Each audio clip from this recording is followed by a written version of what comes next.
તમે સાંભળી હશે રેલવે સ્ટેશનમાં એક 60 વર્ષના વયોવૃદ્ધ દાદા બેઠા બેઠા રામચરિત માનસનો પાઠ કરતા હતા. હજુ ટ્રેન આવી નહોતી તો બેઠા બેઠા રામાયણજીનો પાઠ કરે, ચોપાયું સ્વાધ્યાય કરતા હતા. એને એમ કે ટ્રેન આવે ત્યાં સુધી રામાયણજીનો પાઠ કરું. તો એક નવ દંપતી ઉભા હતા, પતિ પત્ની ભણેલા હતા, એટલે એમણે પેલા દાદાની મશ્કરી કરી. દાદા શું વાંચો છો? બોલે રામાયણ. કહ્યું આ તમે લોકોએ વર્ષોથી રામાયણ પકડ્યું છે, છોડતા જ નથી. હવે કેટલા નવા નવા ગ્રંથો રચાયા, કેટલી નવલકથાઓ, કેટલા નવા નવા કાવ્ય સંગ્રહો, અને તમે આ એકનું એક રામચરિત માનસ 400 વર્ષ પહેલાનું પકડ્યું, બસ ગાયા જ કરો. આમાં છે શું? એવું પેલા દાદાને પૂછ્યું. દાદાએ બહુ સરસ જવાબ આપ્યો કે ભાઈ હું કઈ રામાયણનો વિદ્વાન નથી કે આમાં શું છે એ સાબિત કરી શકું. મને ગમે છે એટલે હું વાંચું છું. આમાં શું છે હું સાબિત નહીં કરી શકું, પણ યુવાનને કહ્યું તું ભણેલો છે એટલે તું એટલું સાબિત કરી દે કે આમાં શું નથી. એટલે કહ્યું એ તો તમને રામાયણ ઉપર પ્રેમ છે એટલે તમે દલીલ કરો છો, બાકી શું આમાં બધું જ છે?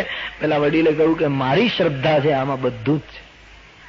પ્રમાણ કે પ્રમાણ હું આપી શકું એમ નથી, મને શ્રદ્ધા છે, મારો આત્મા એમ કહે છે આ ગ્રંથમાં બધું જ. આમ ચર્ચા કરે ત્યાં ટ્રેન આવી. હવે એ ટ્રેન ત્યાં કરીબ 2-3 મિનિટ રોકાવાનો એનો સમય, એટલે બધા ઉતાવળમાં દોડીને ટ્રેનમાં ચડ્યા. એટલે દાદા પણ ચડ્યા, યુવાન પણ. દાદાને જગ્યા મળી ગઈ, બેસી ગયા. ટ્રેન ઉપડી, ગાડી એની સ્પીડ પકડી અને પેલા દાદા પાછું રામાયણ કાઢીને વાંચવા માંડ્યા. એમાં પેલો યુવાન જે રામાયણજીની ટીકા કરતો હતો એને બૂમ પાડી, ગાડી રોકો. એ બધાને આશ્ચર્ય થયું, શું થયું? ત્યાં તો એમણે ચેઇન ખેંચીને ટ્રેનને રોકી રાખી. બધાએ પૂછ્યું શું થયું? એ બોલે ઉતાવળમાં હું ચડી ગયો અને મારા પત્ની રહી ગયા. પેલા દાદાએ સાંભળ્યું, બોલે શું થયું ભાઈ? કહ્યું દાદા આપણે ચર્ચા કરતા હતા ને એમાં ટ્રેન આવીને દોડાદોડીમાં હું ચડી ગયો અને મારા પત્ની રહી ગયા. બોલે દીકરા ખોટું ના લાગે તો એક વાત કહું યુવાન. શું? કે તે રામાયણ વાંચ્યું હોત કે સાંભળ્યું હોત ને તો તું આ ભૂલ તો ન જ કરે.